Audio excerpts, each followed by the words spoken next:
Hi everyone, I am PT today. I'm Leigh. I'm the Director of Marketing with PT. And I'm this Dan. is Dan with Sadler Training. Hi, Leigh. Hi, thanks for joining me. You're welcome. Today we're going to talk a little bit about marketing mediums Okay. and why they're important and why it's important to choose the correct mediums. And this all came about with a story about a woman named Georgia Sadler who was a doctor that was working in kind of diverse communities. And she was finding that the health outcomes for Black women, in particular around breast cancer, was much, much lower than other populations.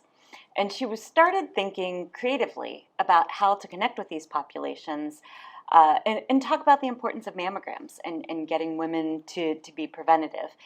And so her initial idea was, why don't I go to churches? That makes sense. It wasn't the right place. It didn't work out. It wasn't effective. But she met a woman who said, I think the right place would be beauty salons. Women come to beauty salons. They spend a lot of time there. Generally, there's only women in beauty salons. Right. And it felt more comfortable. And it turned out to be an effective way to go in and connect with women on this topic. So tell me a little bit about what you think that translates to when it comes to marketing. Well, the first rule I would say is try a little bit of everything to see what works. And when you find something that works, go all at it. Try it as best you can. The second thing, though, I think is still try a multi-framed approach, right? Don't just put all your eggs in one basket, go after. You're the marketing expert, you know that, right? But I think the third thing that, as I was listening to your story, is think outside of the box. Sure. Don't do what everybody else has already tried and everybody's done.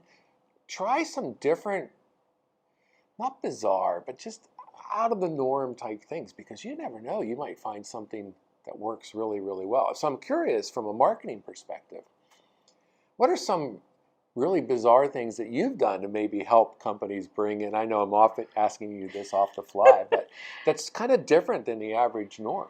Well, I think you hit the nail on the head with talking about going to different places. So maybe it's going to a farmer's market and setting up a booth at a farmer's market and talking to people as they come through, as opposed to maybe always talking to people at the golf course. So it's really thinking about things differently. Does your community have a big holiday event where they light up the town? Is that an opportunity for you to set up a booth and maybe meet some new people while people are in a holiday enjoyable spirit? Is that an opportunity? So I think really just looking at new and unique options. I think the other thing in this particular case that's really important is to be thinking about your objectives and how you are meeting those objectives. So for example, if you have a really great story about your product, an ad is not necessarily the right place. But maybe you have a local business paper that comes out once a week and you could buy advertorial space, sponsored content, something along those lines that gives you a chance to tell your story in a different way.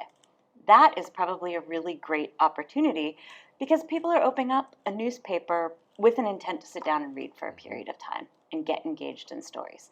So I think really thinking through your message, where the right place is, it's a series of steps. I love it. If I could add one last thing is don't always do what you've always done.